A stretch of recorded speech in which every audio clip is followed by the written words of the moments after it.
One Piece se ha segmentado como una franquicia sumamente positiva, enfrentando todas las situaciones que se plantean en la serie de manera alegre y esperanzadora, y por más que hayamos visto momentos de suma tristeza, momentos de crudeza y desalmados, o también de ira total en nuestros personajes, siempre de fondo la sensación positiva nunca desaparecía, y sobre todo la confianza plena que demostraban los Mugiwara entre sí, y obviamente como centro principal Luffy. Es casi imposible salir de esta fórmula tan marcada de la serie y que claramente se ha vuelto su identidad y con lo que ha logrado ser inmensamente popular no solo en Japón sino en todo el mundo. Esta identidad adquirida no solo quedó en la obra original, sino que tanto el relleno del anime como las películas originales producidas por Toei no se salían del libreto y planteaban la misma lógica y el mismo camino narrativo, solo adaptando su animación al estilo contemporáneo de las series de anime. Por eso la gran mayoría de las películas de One Piece son simpáticas, pero no nos aportan nada distinto a lo que podemos ver en el vasto mundo creado por Eiichiro Oda. Pero dentro de las 15 películas que han sacado hasta la actualidad, solo una intentó ser una verdadera alternativa a lo que conocemos normalmente por One Piece, y realmente logró en varios puntos ofrecer una nueva forma de contar una historia con los personajes de la serie, sobre todo desde un lado mucho más oscuro. Me estoy refiriendo a la sexta película de la franquicia llamada One Piece, el Barón Matsuri y la Isla Secreta.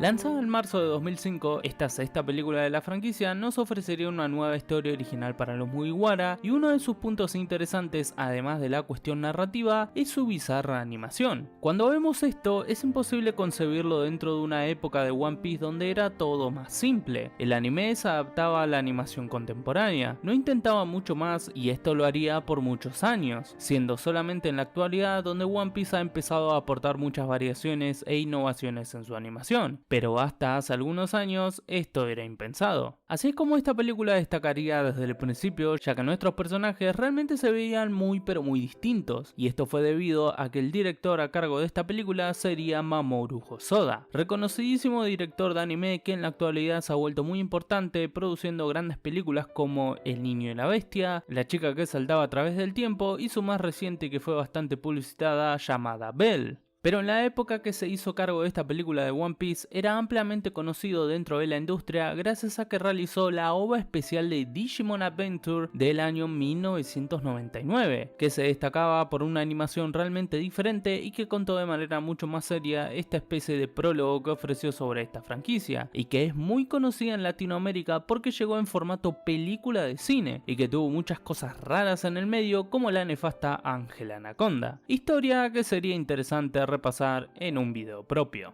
Lo importante es que esta producción explica un poco el estilo del director y esta misma idea fue ejecutada para esta película de One Piece. Podemos decir que esta producción se divide en dos partes. Todo el principio es muy típico de las películas de One Piece, y una segunda parte donde explota el clímax y ahí viene el cambio más radical del film y que sobre todo nos aleja mucho de los típicos desenlaces de historias de la serie. La primera parte nos ofrece lo típico de estas películas. Los Mugiwara llegan a una nueva isla por X razón, la cual parece sumamente amistosa. Los reciben de manera positiva, pero en todo momento uno entiende que hay algo raro dentro de todo lo que está pasando, y así es como ellos irán averiguando realmente lo que sucede en esta isla. Obviamente en esta parte, que tiene una narrativa típica, lo que más destaca es la animación de la película, la cual se destaca por ser sumamente estilizada, deforme y hasta parece despreocupada, ya que ciertos planos, movimientos o dibujos de los Mugiwara son poco o nulamente detallados, otros más exagerados,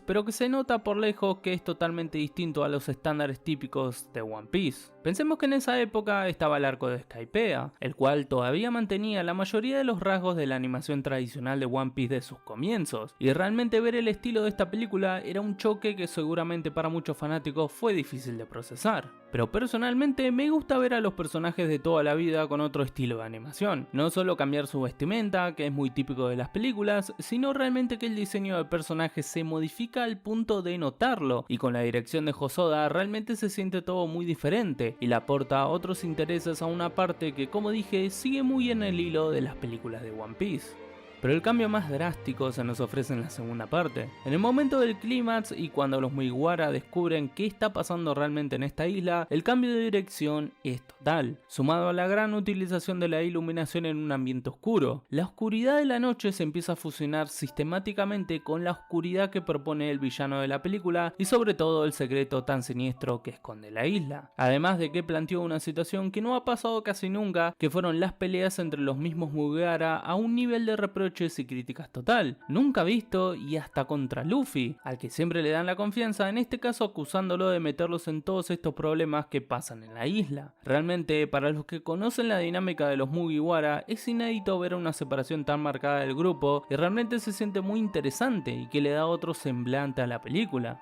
llevándonos a un clímax realmente oscuro, dirigido de gran manera, desde la ya mencionada iluminación, los diferentes planos y coloreado de los personajes, y también el uso casi nulo de música, algo inentendible en One Piece. Por momentos solo escuchamos voces y efectos, nada más, totalmente en consonancia con lo que se está contando y con el tono que maneja la película, la cual se priva también casi por completo la cuestión luchas. Normalmente en los clímax de One Piece la mayoría de los Mugiwara tienen una pelea. Aquí eso casi desaparece y a excepción de Luffy, todos los Mugiwara son derrotados y realmente corren un real peligro de morir, situación que lleva a la carga de Luffy por todo lo que pasa, a la desesperación e increíblemente a rendirse por un momento al ver que pierde a sus nakamas. No se me ocurre casi momentos donde Luffy pierde totalmente la esperanza. En la serie lo veríamos más adelante como cuando se separan los Mugiwara o la muerte de Ace. Pero hasta el momento de la salida de esta película me permito dudar de haber visto a un Luffy totalmente rendido. Realmente añadieron una dinámica que no sería común en una serie que siempre camina dentro de la esperanza por sobre todo, entregándonos este tipo de planos imposibles de concebir normalmente en One Piece, con un enemigo final que muta en un ser grotesco que nuevamente se me hace difícil pensar en un diseño de este estilo dentro de la serie. Realmente la última parte de la película es lo más diferente a One Piece que creo que alguna vez veré.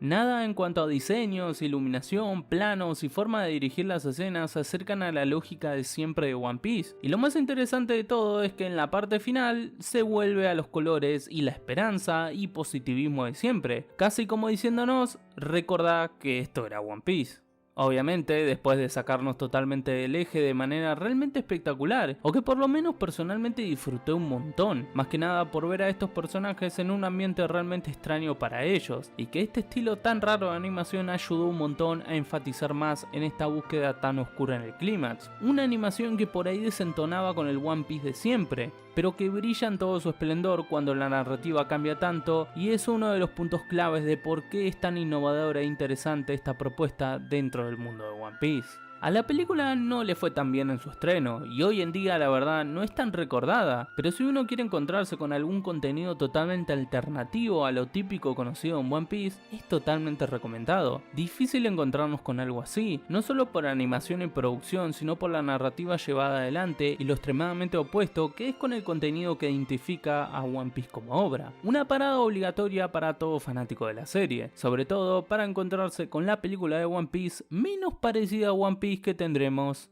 en toda la historia.